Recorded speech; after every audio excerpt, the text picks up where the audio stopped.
eating yet, so we are also gonna feed him. And they do eat mice from mom, so that's what they're gonna eat today. I'm gonna swing around, sorry. There we go. And they don't always like it, but we try to do the least amount possible to get the food in them so that they'll start feeding on their own. We don't want to force it down if they're able to swallow and get it in there on their own, but I think I'll have to force this down a little bit. So. There we go. It's just a little bit here. So how long will these guys be in care? So we are rechecking their blood work once a week to see if their blood work improves. And on the first antibiotic, unfortunately, their blood work didn't improve enough for us to get them back up with mom. So we started them on a second antibiotic that will also hit blood parasites, which is what these guys are pretty prone to. They have a blood parasite called cytozoans, which is related to malaria, but very typical in great horned owls. So we look for it whenever we get in a new great horned owl. And these guys are, if you're just joining us, this is a great horned owl, and he is a patient in WildCare's Wildlife Hospital in San Rafael, California.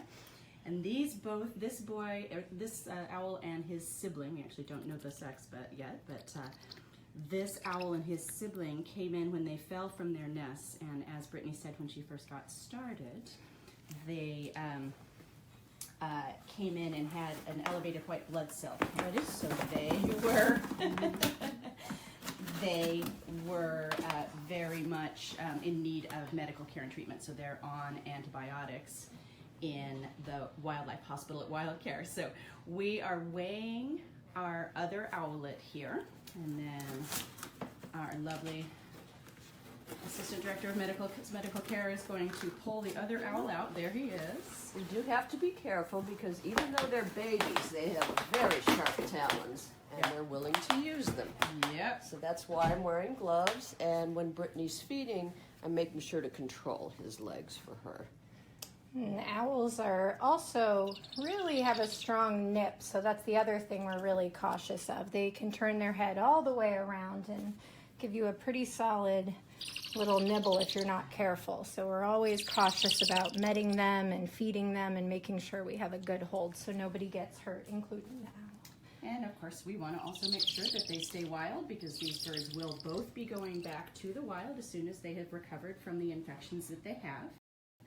So WildCare will return these. Ideally, we're going to return them to their parents' care.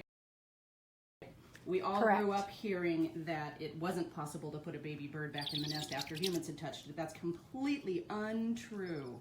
You can absolutely return a baby bird of any species, including an owl like these ones, back to the care of his or her parents, and the parents will absolutely continue to care for them.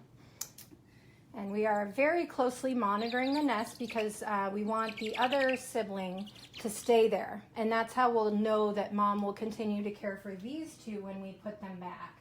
So every day the nest is checked to make sure the sibling is still remaining in the nest and doing well. And then as soon as these guys are healthy, we'll be able to recombine the three in the nest with mom, which is always the best thing for wildlife, to be back with mom. We just saw a question go by, what are we doing with this bird? This is a baby great horned owl that is in care in WildCare's Wildlife Hospital. He has an infection, so we gave him some medication. And now we are giving him some food with tweezers because they're not quite self-feeding yet. And As you can see. he doesn't quite like it, but we're just making sure they get enough calories, and then we're also offering them food in the enclosure that they're in hopes that they will they'll be self-feeding soon. So this is just a temporary measure, giving them some extra calories until we can encourage them to eat on their own. And again, we will be returning this baby and his sibling to the care of their parents as soon as they have recovered from the infections that they had. So this is an ongoing treatment process in WildCare's Wildlife Hospital. I love that expression. The great horned owls are some of the first baby raptors that we get. In the next couple of months, we'll start seeing baby great horned owl, baby red-tailed hawks red-shouldered hawks, and a lot of others. These are some of the very first ones. When will he develop his feathers? Do you ladies have an answer to that? Well, he already is to some extent. When they're very, very young, they're just covered in fluff completely. And then their wings, on their wings, you'll start to see look like real adult feathers developing. And this one is a little younger, so you guys can see the difference. He's a lot more of a fluff ball. He just came in this morning. So he is another kid. We've already done blood work, which looks really healthy. He does not have an infection like the other two. He is from a different nest. I'll Yes. note. And on his wings, you can see some of the more adult-looking feathers coming in. Yep. That aren't just fluff. So this will be our first assist feed with this kid. So if you guys can bear with us, we'll see how well he does the first time we're feeding him, because we are not moms, so it's going to be a strange experience for this owl. Oh, but we're hungry. Yep. We are good enough for him. Yes, we are. He may even be better than the ones we've had. And this guy came down underneath a nest that was on the driveway of it's an apartment complex, and so he came down, and it wasn't safe for him to be there. Although great horned owls are really interesting birds, the babies do spend time on the ground, and even a little fluffball this young is able to actually climb a tree because he can use his talons and his beak, even though he's not yet flighted. So baby great horned owls can be found on the ground. They'll spend time on the ground. Mom and dad will continue feeding him, and then he will work his way up the tree again. And that is very common with these guys, but of course it's a problem when they land on the ground in a parking lot of an apartment building. So yeah, he is amazingly cute, isn't he? Such a beautiful little guy. So this little baby owl and the other two that we were just caring for, these guys will be able to return to the wild. We're hoping to reunite all of them with their parents, the different the different nests that they have.